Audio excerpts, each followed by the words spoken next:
and go into the London game.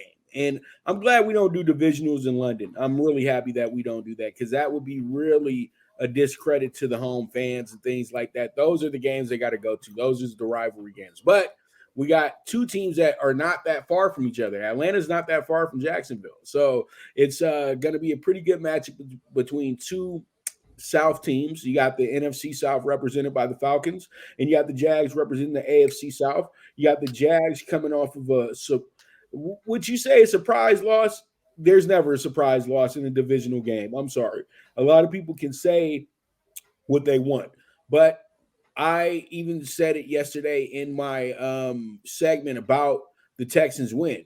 The Texans won because they had a great finish to their game against the Colts. Sometimes those garbage time moments get you confident for the next week. You go into practice feeling good, like, hey, man, I figured some things out. Things got a lot easier. And then you say, okay, we're going against another division opponent.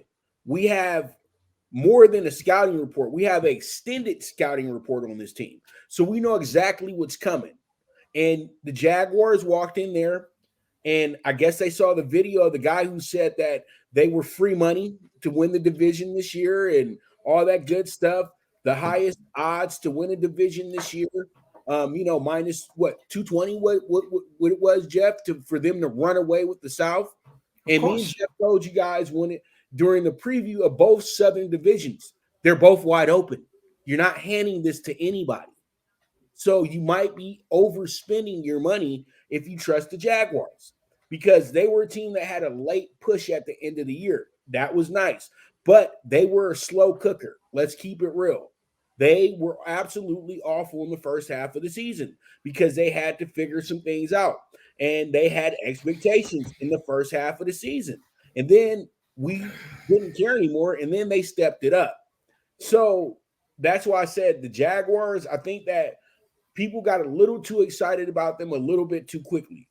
Trevor Lawrence is a good quarterback, but he has to be in a flow. If he's out of his flow, it's going to be tough. It's going to be a tough day for him. Atlanta is a surprise team. We can keep it real. Atlanta kind of had an over, as we like to say, a square, as we like to say at the track, against Carolina in week one. Let's keep it real. You're going against a rookie quarterback that is trying to figure it out.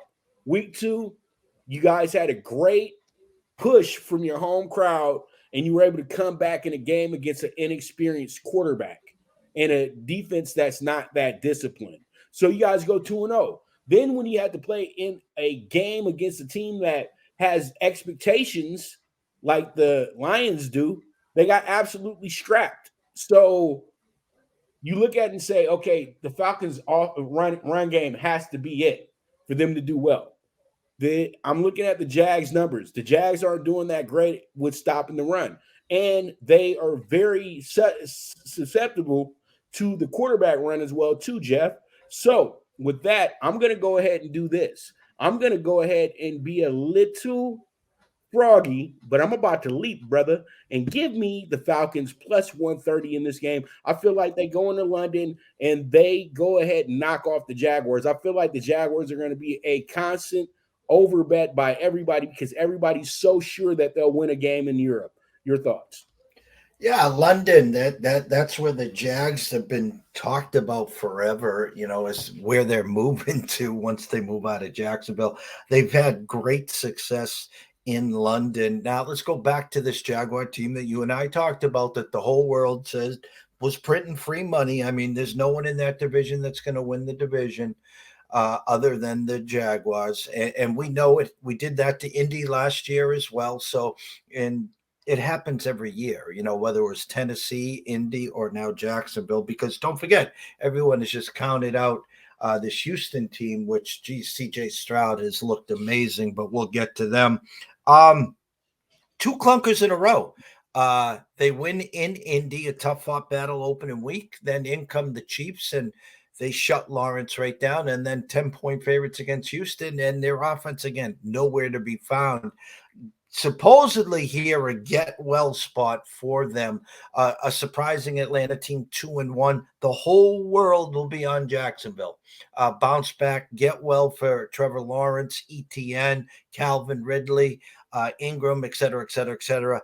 I'm gonna take the should I say, I'll take the carrot here. I'm not going to lay the spread. My true number was 1 with a 41. Now it's up to 3 and a 43.5. This has got 23-20, 24-20 written all over it. I'm not going to lay the points.